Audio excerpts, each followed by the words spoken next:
हम लोगों को बोला गया है calculate national income by income and expenditure method. आपको मैंने पहले ही बताया था नेशनल इनकम को शॉर्ट फॉर्म में बोला जाता है NNPFC। It means net national product at factor cost. हम लोगों ने इनकम मेथड का भी फॉर्मूला किया था, उसके साथ साथ हम लोगों ने एक्सपेंडिचर मेथड का भी फॉर्मूला किया था। तो अब इस क्वेश्चन में दोनों ही फॉर्मूले से हमें न्यूमेरिकल सॉल्व करना है। तो पहले हम देख लेते हैं, एक बार रिवाइज कर लेते हैं फिर से कि हमारा जो इनकम मेथड का फॉर्मूला क्या था और एक्सपेंडिचर मेथड का फॉर्मूला क्या था। तो उसको हम पहले से देखते हैं। इनकम मेथड का जो हमारा फॉर्मूला था, इनकम मेथड का जो हमारा फॉर्मूला था वो हमारा था इनकम मेथड, यानी कि इनकम मेथड से सबसे पहले क्या निकलता था, net domestic product at factor cost, जिसको निकालने के लिए मुझे क्या करना पड़ता था, ऑपरेटिंग सरप्लस, जिसको मैंने अभी शॉर्ट फॉर्म में लिखा हुआ है ओएस। ओएस का मतलब होता है ऑपरेटिंग सरप्लस। ऑपरेटिंग सरप्लस के साथ मैं क्या करूंगा, कॉम्पनसेशन ऑफ एम्प्लॉयज को ऐड कर दूंगा, उसके साथ साथ मिक्स्ड इनकम को भी ऐड कर दूंगा। तो मेरे पास निकल कर आ जाएगा क्या निकल कर आ जाएगा, net domestic product at factor cost. Suppose that आपको ऑपरेटिंग सरप्लस नहीं दिया, अब क्वेश्चन में ऑपरेटिंग सरप्लस नहीं है, तो ऑपरेटिंग सरप्लस को कैलकुलेट करने का जो बेसिकली हमारा फॉर्मूला है वो हमारा क्या है, operating surplus equals to rent plus interest plus profit plus royalty. मैंने आपको पहले ही बताया था, सपोज दैट आपको क्वेश्चन में रेंट नहीं दिया है, आपको ऑपरेटिंग सरप्लस फाइंड करना है और आपको रेंट नहीं दिया है, तो हम क्या करेंगे, रेंट को एज्यूम कर लेंगे 0। इसी तरीके से अगर इंटरेस्ट नहीं दिया है तो उसको भी हम एज्यूम कर लेंगे 0। इट मींस ना तो आपको रेंट फाइंड करने की जरूरत है, ना आपको इंटरेस्ट फाइंड करने की जरूरत है, और ना ही आपको रॉयल्टी फाइंड करने की जरूरत है। अगर इनमें से कुछ भी नहीं दे रखा है, बट आपको प्रॉफिट फाइंड करना ही पड़ेगा ऑपरेटिंग सरप्लस के लिए, अगर आपको क्वेश्चन में प्रॉफिट नहीं दिया हुआ है। तो प्रॉफिट फाइंड करने का जो हमारा प्रोसेस है वो है हमारा profit equals to dividend plus corporation tax plus undistributed profit. Profit find करने के लिए हमें किन चीजों की जरूरत पड़ेगी, dividend plus corporation tax plus undistributed profit. मान लेते हैं कि हमें डिविडेंड नहीं दिया हुआ है, अगर मुझे डिविडेंड नहीं दिया है कोई बात नहीं, corporation tax undistributed profit in दोनों को ऐड करो तो आपका प्रॉफिट निकल कर आ जाएगा। इसी तरीके से मान लेते हैं आपको डिविडेंड दिया हुआ है, अनडिस्ट्रीब्यूटेड प्रॉफिट दिया हुआ है, बट कॉर्पोरेशन टैक्स आपको नहीं दिया हुआ है, तो भी अब कोई प्रॉब्लम नहीं है, हम कॉर्पोरेशन टैक्स को 0 एज्यूम कर लेंगे। It means dividend plus undistributed profit को ऐड करने पे जो वैल्यू आएगी वही हमारा प्रॉफिट होगा। किसी किसी केस में कभी कभार कुछ क्वेश्चंस में ऐसा होता है, जैसे कि आपको ना तो डिविडेंड दिया होगा ना कॉर्पोरेशन टैक्स दिया होगा, इट मींस सिर्फ आपको कोई भी एक चीज दे दी जाएगी। इस कंडीशन में प्रॉफिट जो होगा वो हमारा कैसे निकलेगा, जो मान लीजिए आपको अनडिस्ट्रीब्यूटेड प्रॉफिट दिया हुआ है, बाकी ये दोनों चीजें नहीं दी, तो अनडिस्ट्रीब्यूटेड प्रॉफिट ही हमारा 0 मान लिया जाता है, सॉरी अनडिस्ट्रीब्यूटेड प्रॉफिट ही हमारा प्रॉफिट मान लिया जाता है। तो ये था हमारा प्रॉफिट का फॉर्मूला। इसके बाद हम बात करते हैं सीओई। तो सीओई यानी कि compensation of employees. Compensation of employees निकालने का जो तरीका है वो हमारा wages plus salary plus employers contribution to social security scheme plus bonus. ठीक है, कॉम्पनसेशन ऑफ एम्प्लॉयज को निकालने का फॉर्मूला क्या है, wages plus salary plus employer contribution to social security scheme plus bonus. इसी तरीके से अब हम बात करते हैं मिक्स्ड इनकम की। अगर क्वेश्चन में मिक्स्ड इनकम गिवन नहीं है तो मिक्स्ड इनकम को कैलकुलेट करने की कोई भी जरूरत नहीं पड़ती। मिक्स्ड इनकम अगर क्वेश्चन में गिवन नहीं है तो मिक्स्ड इनकम को हम 0 एज्यूम कर सकते हैं। इट मींस या तो आप उसको 0 एज्यूम कर दीजिए या फिर अगर आपको मिक्स इनकम क्वेश्चन में गिवन नहीं है तो आप उसको इग्नोर कर दीजिए। It means OS plus COE को प्लस करेंगे तो आपका एनडीपी एट एफसी आ जाएगा। अगर मिक्स इनकम क्वेश्चन में गिवन नहीं है तो आप इन दोनों को ही ऐड करके एनडीपी एट एफसी निकाल लेंगे। तो ये था फॉर्मूला हमारा इनकम मेथड। अब जो ये क्वेश्चन दिया हुआ है, इस क्वेश्चन में आपको बोला गया है कि आप इनकम मेथड से भी फाइंड कीजिए और एक्सपेंडिचर मेथड से भी फाइंड कीजिए। तो अभी मैंने देखा कि इनकम मेथड का फॉर्मूला है वो हमारा क्या है। तो अब इनकम मेथड के फॉर्मूले से सबसे पहले हम इस क्वेश्चन को सॉल्व करेंगे। तो देखते हैं इनकम मेथड।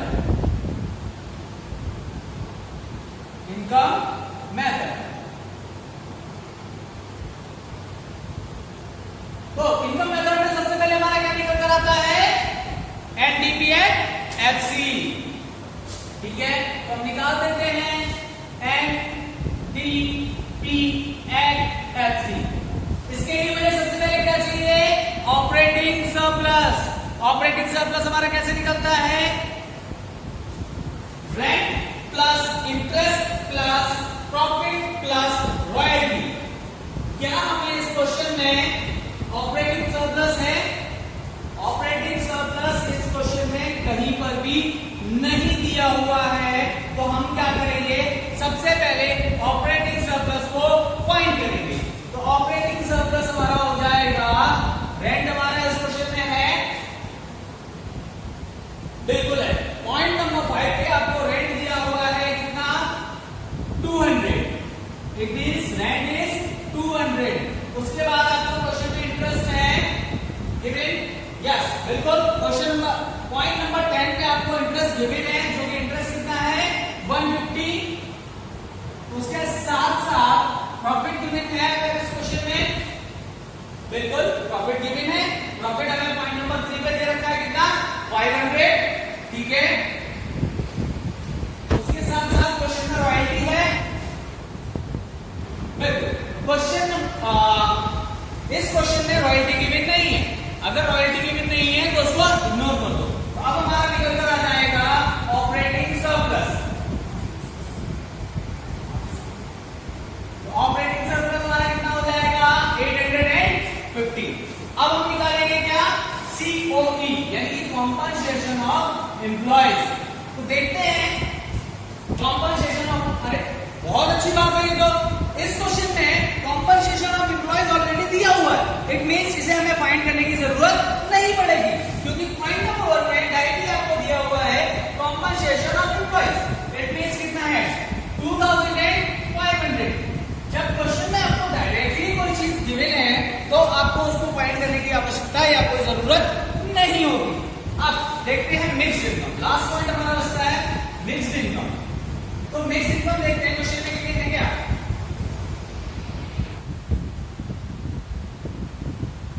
बिल्कुल पॉइंट नंबर 6 पे आपका लिखा हुआ है mixed income of self employed. Mixed income या mixed income of self employed बात वही होती है। तो mixed income of self employed हमारा कितना है, 450। ठीक है, अब हम फॉर्मूला पुट कर देते हैं, यानी कि OS is 850, COE is 2500 plus MI is 450। It means हमारा कितना हो जाता है, 0 0 1 8 यानी 1 2 और 3। It means net domestic product at factor cost is 3800। इसके बाद हम करेंगे इसका कन्वर्जन मेथड। कन्वर्जन मेथड में हमारा क्या था कि अगर ग्रॉस गिवन है, नेट फाइंड करना है, तो हम क्या करते थे, ग्रॉस गिवन है, नेट फाइंड करना है तो क्या करते थे, माइनस डेप्रिसिएशन। और अगर नेट गिवन है, ग्रॉस फाइंड करना है तो हम क्या करेंगे, प्लस डेप्रिसिएशन। इसी तरीके से अगर मेरे पास डोमेस्टिक है, डोमेस्टिक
फॉर्मूले की तरफ आते हैं, हम देखते हैं कि अगर ग्रॉस डोमेस्टिक कैपिटल फॉर्मेशन नहीं दिया है तो हम क्या कर सकते हैं।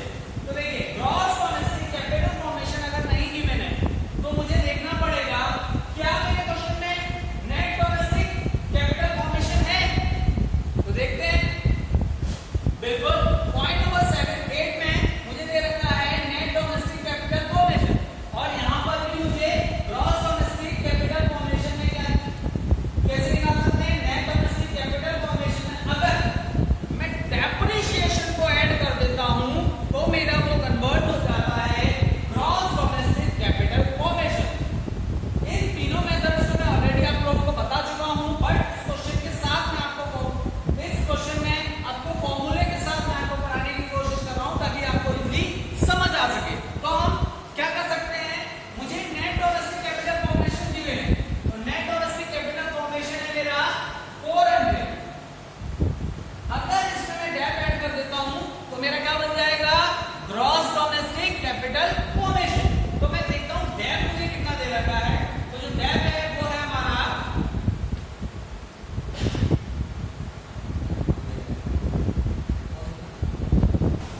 तो इस क्वेश्चन में मुझे प्रॉब्लम आ रही है, क्यों? क्योंकि इस क्वेश्चन में मुझे डेप्रिसिएशन दिया ही नहीं है। इट मींस कि अगर मैं इस फॉर्मूले का यूज करूं तो मुझे क्या चाहिए होगा, डेप्रिसिएशन, तभी मेरा क्या आ सकता है, ग्रॉस डोमेस्टिक कैपिटल फॉर्मेशन। तो जब क्वेश्चन में डेप्रिसिएशन गिवन ही नहीं है तो मैं नेट से ग्रॉस को कन्वर्ट कर ही नहीं सकता। इस कंडीशन में कि अगर ग्रॉस डोमेस्टिक कैपिटल फॉर्मेशन दिया है और क्वेश्चन में gross domestic capital formation find करना है और क्वेश्चन में आपको दिया हुआ है नेट डोमेस्टिक कैपिटल फॉर्मेशन और डेप्रिसिएशन अगर आपको क्वेश्चन में नहीं गिवन है तो एक्सपेंडिचर मेथड का हमारा फॉर्मूला थोड़ा सा चेंज हो जाता है। तो क्या चेंज होगा, अब एक्सपेंडिचर मेथड में हम क्या करेंगे, जीडीपी डेल्टी फाइंड करते थे, लेकिन इस कंडीशन में हम क्या करते हैं, जी को हटाकर एम रख देते हैं, बिकॉज क्वेश्चन में मुझे डेप्थ नहीं है। अगर क्वेश्चन में डेप्थ नहीं है तो मैं ग्रॉस से नेट पर नहीं आ सकता। क्यों? क्योंकि मेरे पास डेप्रिसिएशन नहीं है। तो क्यों ना मैं ग्रॉस को हटा ही दूं, मैं उसको बनाऊं ही ना, यानी कि ग्रॉस को मैं नहीं लेता हूं। तो मैं क्या करूंगा, ग्रॉस को इग्नोर करके यहां पर नेट लिया होगा। क्यों? क्योंकि मेरे पास डेप्रिसिएशन है ही नहीं। तो अब मैं क्या करूंगा, ठीक है, अब मेरे पास क्या आ गया, नेट डोमेस्टिक कैपिटल फॉर्मेशन आ गया। उसके बाद मुझे क्या चाहिए, नेट एक्सपोर्ट। तो लास्ट फॉर्मूला है नेट एक्सपोर्ट। तो पॉइंट नंबर 12 में मुझे दिया हुआ है नेट एक्सपोर्ट, जो कि कितना है, माइनस का 40। तो मैं क्या करूंगा, -40। अब मैं कैलकुलेट कर लेता हूं,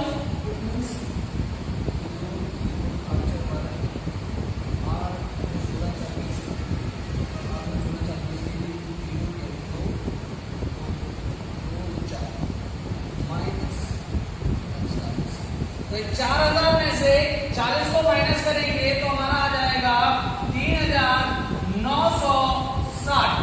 लेकिन अब मेरे पास क्या आया है, net domestic product at market price. But मुझे क्वेश्चन में क्या चाहिए था, एनएनपी यानी कि net national product at factor cost. तो अब मैं इसको कन्वर्ट कर देता हूं, मुझे चाहिए था एनएनपी एट एफसी, और जो मैंने फाइंड किया है वो क्या है, एनटीपी एट एफसी। तो देखिए फर्स्ट पार्ट नेट, यहां पर नेट है, यहां पर भी नेट है, यहां पर नेशनल है, यहां पर डोमेस्टिक है। इट मींस डोमेस्टिक से मुझे कहां आना पड़ेगा, नेशनल पे। तो डोमेस्टिक से नेशनल पे आने के लिए क्या करना पड़ता है, plus NFIA। It means net factor income from abroad. उसके बाद यहां पर क्या है, प्रोडक्ट, यहां पर क्या है, प्रोडक्ट, यहां पर है मार्केट प्राइस, और यहां पर है फैक्टर कॉस्ट, और यहां पर है हमारा मार्केट प्राइस। तो मार्केट प्राइस से मुझे कहां आना पड़ेगा, फैक्टर कॉस्ट पे।